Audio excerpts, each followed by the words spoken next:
right, welcome to the broadcast. My name is Trevor, and today we are going to discuss how to reduce conflict in the workplace. And I'm a little nervous because this is my first live stream in about 5 years, and I have everything set up, so hopefully it's not going to go wrong. But I want to talk about this topic today. I want to share what I've learned from working in restaurants for close to 7 years, and also years in the corporate world. A lot of my clients right now are HR managers, and I hear from them. I hear the challenges dealing with people, and I can relate from being a restaurant manager. Like, it's not easy to handle all the emotions of your team, not to mention you have like customers or guests who are complaining and have problems. So I'm going to be doing a lot of these live videos probably every Saturday, and I want to just I'm going to do some slides here. I was debating on if I should share some slides or not, but I do have a couple slides to go through just to kind of paint the picture and to kind of give you a story of this topic today. So definitely, if you want to, I guess, shoot me a follow on LinkedIn or YouTube. I'll be doing these live streams hopefully every Saturday morning. So what I'm going to do is I want to share my screen, and hopefully this will come up easily here. I hope you see that. And this is something that I'm really passionate about because I've seen, like I said, how difficult it can be to manage people, but also a lot of these conflicts at work, from my experiences, if we're able to address them early on, we can often prevent a lot of problems from getting worse, right? So a lot of times, whether it's I've been working at restaurants or in the different corporate jobs, I've seen these problems because what can happen is if no one addresses them and no one wants to make sure that there's no issues and no one wants to clear the air, essentially, they can get worse, and it lowers performance, it leads to turnover, it leads to resentment from the team, from people. I don't know why this is cut off at the top there. But yeah, so I want to share, this is someone I've been studying, Daniel Goleman. He essentially is the father of this emotional intelligence topic. And there's two of his books that I've been reading. So I want to give credit where credit's due. This guy is really smart, and he has a lot of tangible things to do to work on emotional intelligence. But this is what it comes down to. And the problem is really that we're not taught in school how to handle our emotions, how to regulate ourselves, how to understand our emotions. And I believe it leads to a lot of problems in life. It leads to a lot of course, you have the whole mental health aspect of it, but just a lot of conflicts, issues in life, I believe, can be solved if we just are able to learn through school, through our families, learn about our emotions and their purpose and the different types of emotions, and just how to communicate how we're feeling and not get violent, not get aggressive. So I want you to think for a second before I get into more of the slides here. I want you to think about, when was the last time that you got triggered, right? When was the last time you got triggered? And I want you to think about maybe what were you feeling? How did it play out? Maybe it was with a coworker, or it was with your family or your partner or something. And I want you to just think about, kind of like how maybe you lost control of yourself. Like, you lost control, you maybe reacted emotionally, maybe you yelled, or you freaked out on someone, or maybe you're by yourself, maybe you just got angry by yourself, or you got upset. Because I want to kind of show you right now a little bit of the brain and how this works when we get triggered. And I know for me, I'll just share that I have a toddler, I have a son, his name's Miko, and he's about 1.5 years. And if you have kids, you understand, there's some times where you get triggered by your kids. And he's been teething the last few months, and there's been a couple, I'm not proud of this, but there's a couple of times I've been kind of looking back on the last 1.5 years with having my son, and then I was looking back on the last little bit and seeing where I maybe could have done better as far as, staying calm and not freaking out, because I'm usually a pretty calm person. But there was a couple nights where he's teething, he gets up maybe 3 a.m, I got to feed him or nurture him, soothe him. And then it happens again at 4 a.m. And then there's one time where he got up literally 3 times in the middle of the night. And the third time, I'm laying there in bed trying to sleep. And then all of a sudden I hear him on the monitor, I hear him scream. And I just lost my cool, because I wanted to get some sleep. This is the third time in the last hour or two where he woke up. I'm looking at the clock. It's like 4:30 or 5. I have to work in get up in 2-3 hours. And that, I remember I got out of the bed. My wife was probably scared because I'm not very angry as a person, but I was triggered. I was angry. I remember went in his room, slammed the door. What do you want, man? I'm trying to get some sleep. I kind of yelled at him. And I'm not proud of this, but all of us have these moments in life, right?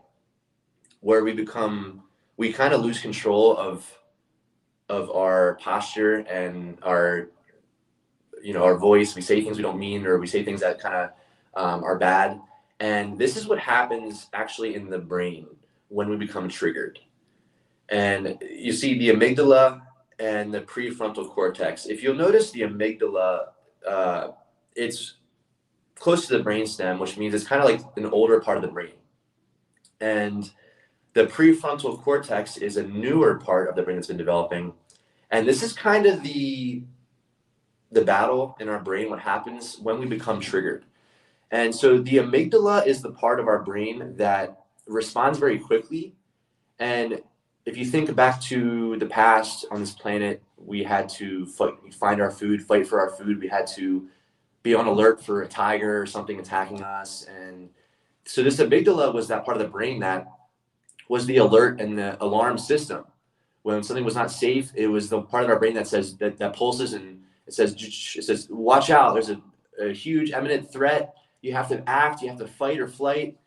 And this prefrontal cortex, however, is the part of our brain that it takes a little bit more time to process the stimulus of what's happening. But this prefrontal cortex is the part of our brain that can bring some more reasoning, and it can kind of give us a better reaction. So when my son was teething, he still is teething. I mean, he got up last night once, but when he triggers me, when it's really bad, my amygdala goes off. And then my job is to my prefrontal cortex's job is to come in and say, Trevor, your son, he's teething, he's in pain. He just wants to be held. He just wants some milk. He's a pain in the ass right now, but it's just, look at his perspective, and it's not life or death. It's not really worth getting so worked up about. But it's harder when you're sleep deprived and you just want to get some rest before a long day, for the next day. So a couple key points, like I said, this amygdala is quick to react. So when we're at work with our people, when there's a conflict, when there's emotions are high, this is the part of the brain that's reacting. The amygdala is quick, right? This is it responds before the neocortex, and this is the neocortex essentially. Neocortex and the prefrontal cortex, kind of the same thing. This front part of the brain, that takes some more time to react. The front part, the neocortex. So this is what happens when we're triggered. And like I was just saying, the prefrontal lobes, these areas of the brain use our thought. So where the amygdala is instant reaction, the neocortex, the prefrontal side of the brain is gonna be like, wait a second, is it really life or death? And can I respond in a more appropriate way? But this takes a few seconds normally. And you look back in the day, there's mainly just a couple options. Do I attack? Do I run? Do I hide? Whatever. But now in this day and age, right, we have all these options. We can placate, we can persuade, seek sympathy, we can stonewall, we can provoke guilt, whine, put on a show, put on a false sense of strength. So now we have all these options, and the prefrontal lobe is the area of the brain that decides this. How do we react? What is actually the appropriate way to respond? And the way we can have this prefrontal part of the brain actually work for us is we have to practice this. We have to try to catch ourselves when we feel emotional, when we get triggered, when things happen, we get cut off in traffic, we have a customer say something to us that triggers us, or guests, whatever it is. We have to try to slow down and catch ourselves, catch our emotions, understand how are we feeling. And it happens so fast, it's not easy. And this is why I want to share a lot more about these topics, because it's not easy to catch ourselves when we're emotional. Our emotions are so powerful. I remember there's one time when I was managing a restaurant in Sedona, Arizona. This is at the end of 2023. My last restaurant actually was in Sedona. And I always had the philosophy working at restaurants that the guests are very, very important because they pay the bills and they pay the team. So the guests need to have a good experience. They want to have fun. They want to have a good time. It's our job to put on a show for the guests and make them feel like they're kings and queens. But with that being said, my philosophy was always putting my team first, putting my servers, my kitchen staff, it doesn't matter who it is, dishwashers. I always thought the team comes first. That's how I led as a manager. And there was one time where I remember we opened at 4:00 most days at this restaurant. We had a little back patio, and sometimes guests would try to come in through the back patio to be seated before 4 because they're so anxious to get some drinks and to sit down and get their seat. And what happened was one day someone came in, it was like, I think it was about 3:40. So he was about 20 minutes early. And our servers are all getting ready. We're already a short staff as it is. And our servers work really hard. They bust their butts all around the restaurant. So they were kind of getting ready, prepping for the night.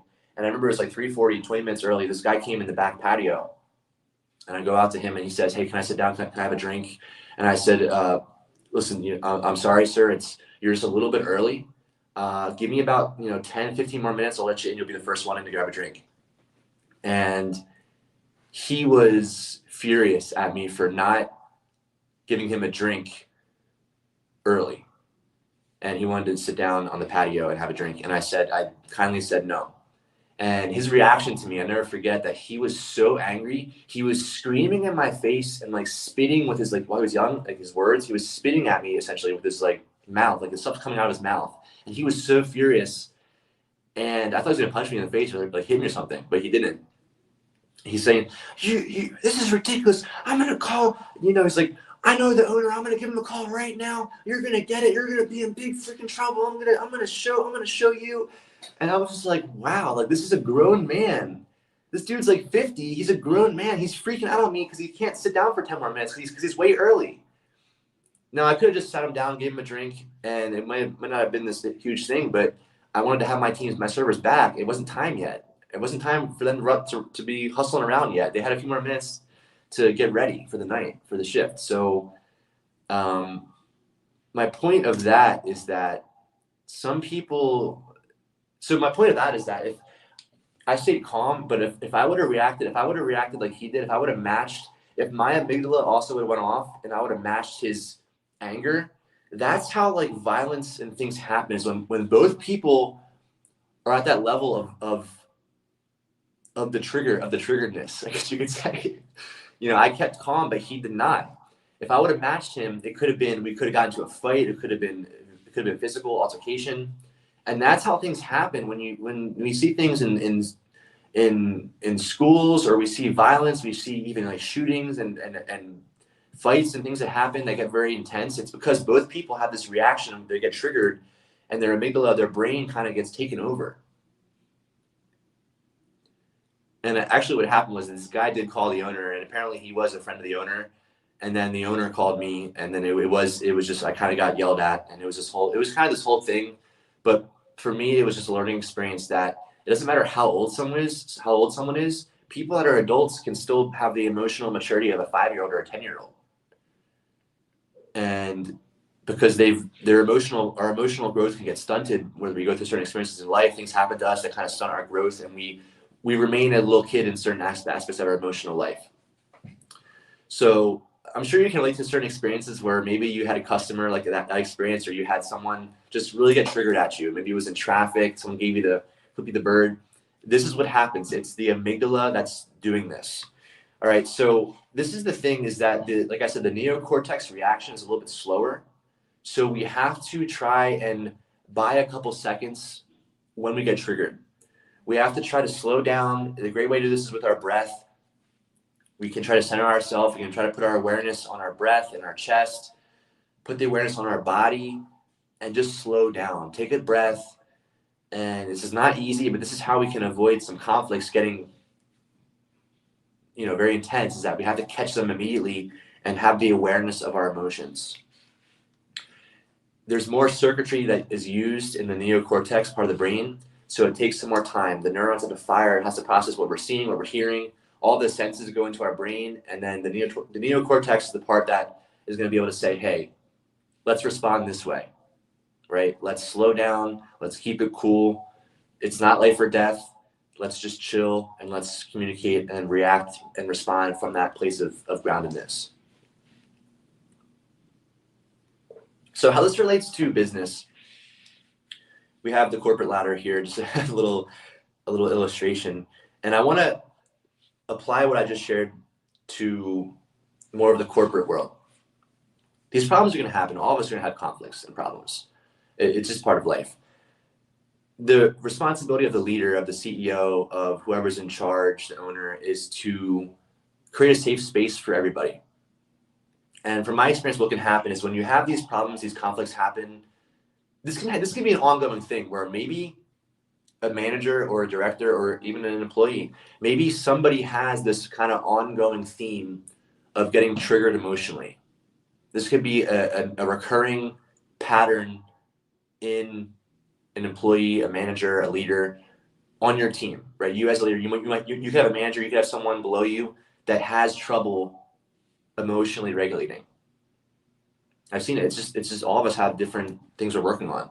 But when these things go unaddressed and we don't know about them as the leader, as the CEO, if you don't know about these problems or just these patterns of behavior from your managers and your people below you, it's a big issue because you might have turnover, you might have low performance, you might have negative online reviews or comments, negative feedback. These things all come from us as the leader not knowing about these issues and these patterns.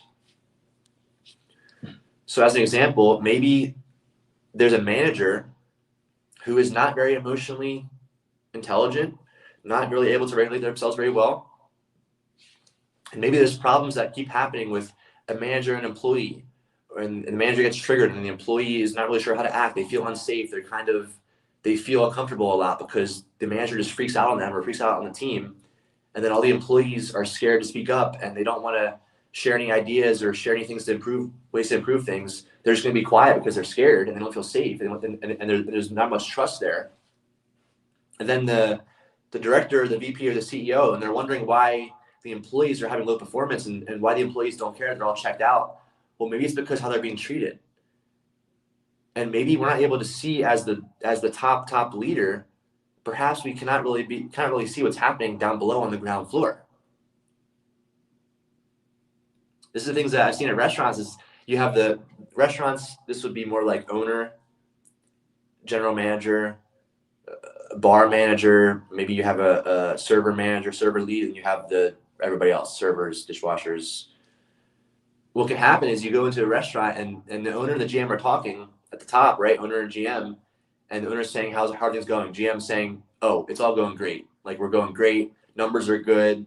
Everyone's rocking and rolling.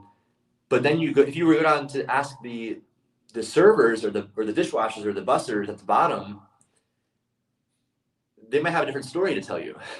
They might be having a bad experience. They might be not being listened to. They might want to have things done a different way. There's a disconnect between the top, the general manager, and the rest of the team. And the rest of the team might be too scared to voice what's happening because they don't want to get fired. They want to keep their job. Maybe the manager does what I was sharing. Maybe the manager reacts emotionally very strongly. So people are scared.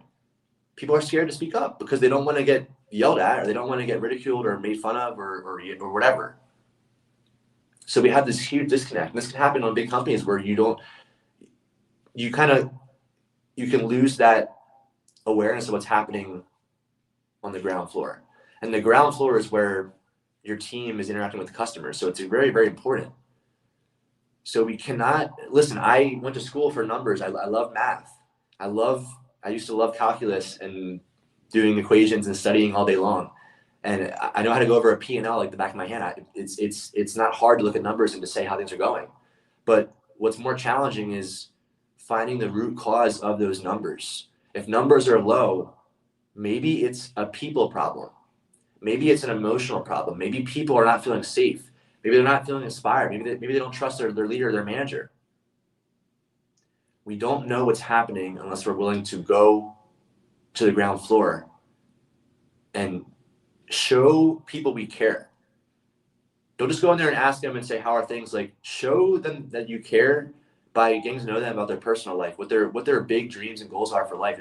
Do they have a family? Do they have kids? Do they, I used to tell my guys at the restaurant, like, I realized at the restaurants, a lot of people, their goal is not to be at restaurants for their whole life. They want to do other things. They want to pursue a different career. They want to be an attorney, or they want to be a doctor. Or they want to go to business school or medical school. So I would tell my guys that, especially the guys that are young, the high school guys and that are dishwashers or bussers or whatever, I tell them, like, listen, guys, I know you don't want to be at this job and working at restaurants for your whole life or even for a few more years. I know it's probably a short-term thing for you. And I would try to find out what those guys did want, guys and girls, what they did want out of life. What was their real goals? What was their real big dreams they had for their futures? And when you can find that, and you realize that Timmy on the dishwasher, I don't know why I said Timmy on the dishwasher, you realize that his goal is to be a soccer player. Whenever I see him every week, I'm going to be saying, yo, Timmy, how's soccer going? How's your kick? I wouldn't say that, but I'd be trying to nurture that inside of him and tell him, like, dude, that's possible for you. That you can do whatever you want. I know you're here at the restaurant now, you're scrubbing dishes now, but this is just a stepping stone. And then when I was real to my team like that, I could just tell that they began to trust me more. They began to play harder for me because I actually cared about them. And then if there was issues, they would tell me because they felt safe with me. If people don't feel safe with you or your managers, they're not going to speak up. And we're just not. I went to business school. We're not taught this in business school. We're not taught about how to create a safe. I know it's cliche, the cult and creating a positive culture and this and that, but it's really about safety. It's about having a vision for the team, a common goal, and having fun too. So what can we do? This is all great, but what are some practical things we can apply to our team and our business that can address this? Well, one of the things that we can do, one of the things I did at one of the restaurants was I sent everybody an anonymous Google form that they could all fill out. And I had just maybe 5, 6, 7 questions. How are things going? What do you like about the restaurant right now? What could we improve? Anything else I should know about what's happening? When you ask for feedback and it's not anonymous, so people know, when you can tell who's giving what feedback, they might not tell you the full truth because they don't want to say anything bad, and they don't want to know it was them who said it. So when you make it anonymous, people can submit their feedback and they can know that it's not going to go back to them, like trace back to them, but they're still going to feel good expressing how they feel. And then you can get all this data. You can have all these forms filled out, just quick Google forms, and you can go through them and you can look for some commonalities, look for some themes. Are people saying the same thing? And if so, it's probably a problem that should be addressed. It should probably be looked at deeper. It's just a great way to make everyone feel heard and feel seen. When people don't feel heard, I remember there was a restaurant that I worked at in my hometown, and I was just a server at this time. This is probably 2020, or maybe 21. And me and the GM had a very different styles of leadership. He was someone after the shift, we had this big group chat on our phones, and he would be texting everyone saying, tonight was not good enough. We need to get better. We must be better for tomorrow. This is not acceptable. And like all caps and exclamation points and just going off on the team. And I was someone who thought that was not very effective. I was trying to just, when someone did something good, I would just be like, yo, that was awesome. What you did there. Nice job. And we had different styles of communicating. This was during COVID too. And he was someone that was very, very, I guess, had to wear the mask, had to, all that COVID stuff. He was really about it. And I kind of I thought some of that stuff was kind of a little bit of a some of that COVID stuff I think was kind of not really truthful as far as what happened in COVID. But anyway, different leadership styles, different styles of managing, and maybe this feedback from the team. Maybe after getting the feedback, we can tweak some things. Maybe having this feedback, which is like data, having this real data from the team, perhaps we can use that, go to our managers, go to our people and say, hey, we're hearing this. Can we maybe just tweak how we're behaving with people, tweak our management style? And of course, aside from these feedback forms, what else can we do? Well, we can train our people. We can install trainings, ongoing trainings for everybody, or at least for our managers, right? At least for our people who are in charge. Emotional intelligence. I mean, it's all out there. Nothing's hidden anymore about how to be more regulated, how to develop more empathy, how to understand our emotions and be able to communicate in a more of a grounded, calm manner. People feel how you feel, or people always feel how we feel. So if you have a manager who is always getting emotionally triggered, they can't control their emotions, they're always spewing onto their team, people can always feel that. And it's not always talked about, but energy is contagious. And maybe these managers, maybe your manager who's freaking out a lot, not freaking out, but maybe managers who get very triggered, who knows what it could be? It could be stress at home. It could be stress with their marriage, stress with their kids or their family. Like, a lot of these personal things affect our business, of course, affect how we perform at business. But we have to just have these conversations, right? With our team, especially our managers. And we have to understand that there's things we can do. Like, there's not emotional intelligence. This can always be developed. There's no limit for how old you are. And it caps, like, people say your IQ is limited after a certain age or whatever. Emotional intelligence, not the case. This can be developed our entire lives, and it should be. So the main point, a lot of business problems are people problems, emotional problems. If we can find the root cause of these problems and address them and just make some small tweaks, we can see an increase in performance, an increase in retention, less conflict, less burnout, right? And these things all lead to bottom line profitability. All these things translate to metrics, to numbers, to profit at the end of the day. But because we're not really valuing these things, we don't understand that a lot of the numbers, gaps, and things being low in the P&L, it comes from a lot of these people issues. You need to teach emotional and social skills to managers for top performance from the staff.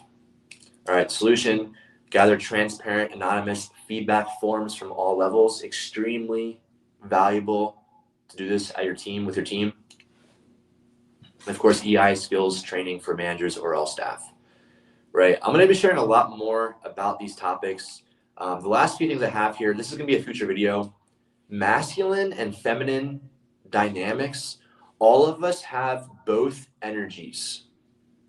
This is a little more advanced than what I just shared, but I'll be covering this soon. All of us have both. All men have masculine and feminine energy within them. All women have both as well. Some people have more developed masculine side, some more feminine side. All of us have both sides. How can we develop these sides of us to be the strongest we can be in life and business and communicating? Both are important, right? And lastly, this is one of my favorite things to talk about, is the scale of consciousness by David Hawkins. If we can help our people go up, not to the very top of this chart, enlightenment, okay, that's going to be hard to do, maybe, right? Peace, joy, but can we get our people to go up on this scale? If we can, we're going to lower the conflicts at our business, on our teams. We're going to have more synergy, more chemistry, more fun. We're going to be vibing. We're going to be having a good time. And that leads to results. It leads to happy customers, happy owners, happy CEOs. And this is a very powerful tool I'll be sharing more about in the future. All right. So hope this video gave you some value. Hope this live stream was cool. I'll be doing a lot more of these going forward on my LinkedIn, on my YouTube. So definitely subscribe and follow me down below or on my page there. Thanks for watching, my friend. Have a great day, and I'll see you soon. Take care.